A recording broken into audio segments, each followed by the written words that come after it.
Hey guys, Kyle the Death Knight of Enemy here, bringing you my review for My Hero Academia Chapter 275. And right off the bat, I want to apologize that pretty much this review is as late as it is, guys. Honestly, after I did the One Piece review, I was kind of a little tired, so I just I needed to relax after I did that one. But yeah.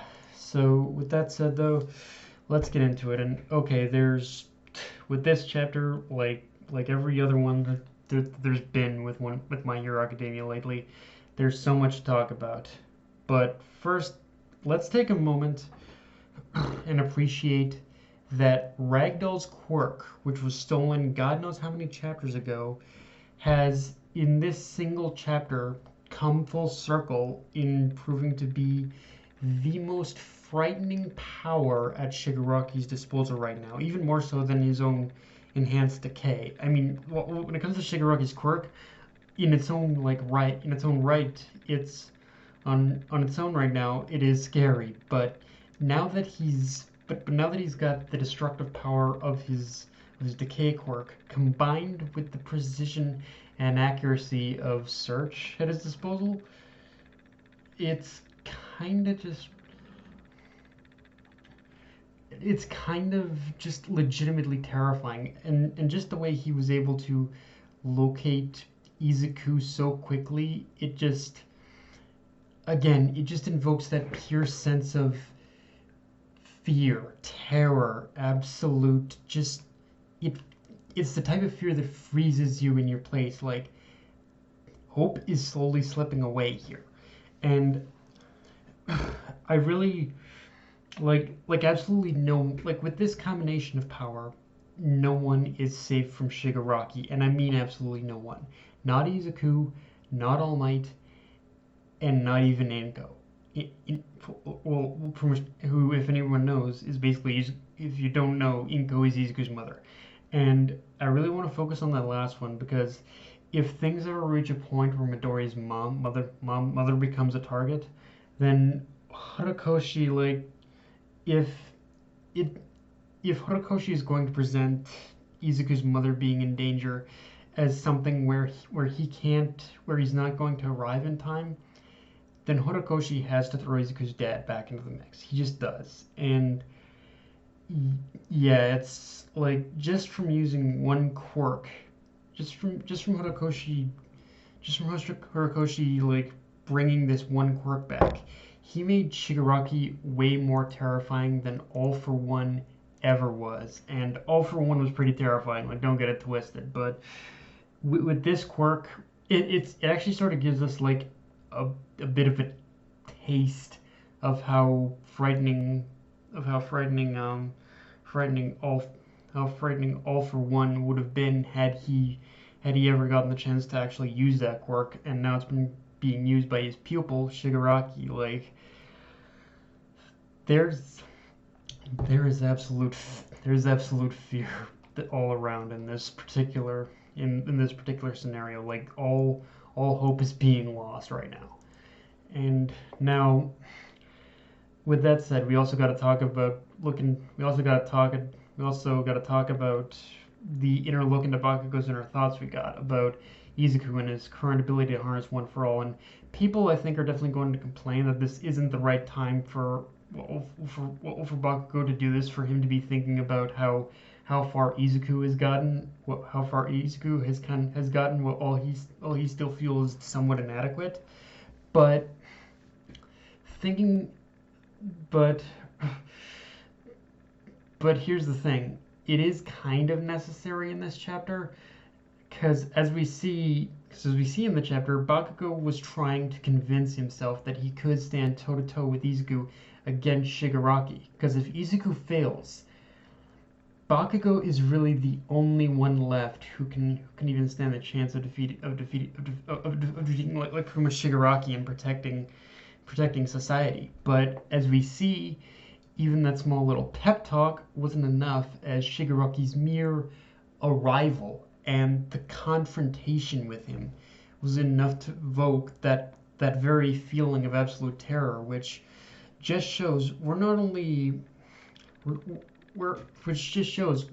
as it stands, we're only scratching the surface tension of how dangerous that Shigaraki is right now. Like if Shigaraki's mere presence can instill absolute fear, if Shigaraki's mere presence can instill absolute fear, this kind of fear, then Hero Society really isn't going to survive this. Like it is going to really suffer. And like from here on, I think, and from here on, honestly, depending on how this goes out, I think we can see like a lot of our. Depending on how this goes, I think we can see Izuku probably on the run a lot.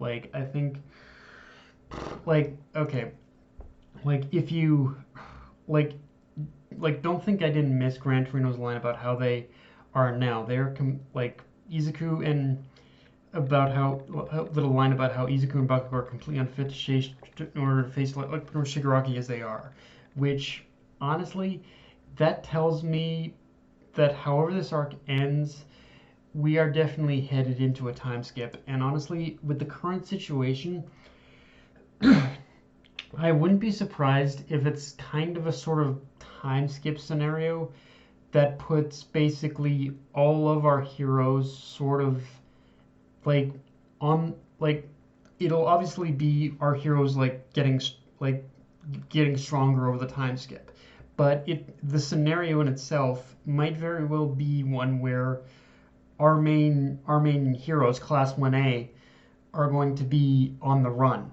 because if if Shigaraki and the League of Villains manage to succeed in this, then there isn't going to be any safe haven. Not UA, not Shiketsu, not any of the hero schools are going to be safe from pretty much the League of Villains and Shigaraki. So I almost feel like any kind of time skip that Horikoshi does at this point is going to need one where class 1A is basically are going to be like constantly on the run from being hunted, and they're constantly just going to just need to get pretty much stronger as they go along in this. So yeah, that's kind of how I envision this happening right now. I don't know if that's 100% what's going to play out, but yeah, one thing I do know for sure is that the school after this, the schools just aren't going to be safe to hide in anymore. They're just not. So yeah, and yeah, let's talk about Eraserhead, because this was definitely his moment where he realized he was being saved, that all this time he was being saved by others, and without ever being able to return the favor. But now, more than anything, he's ready and willing in this very moment to save his students.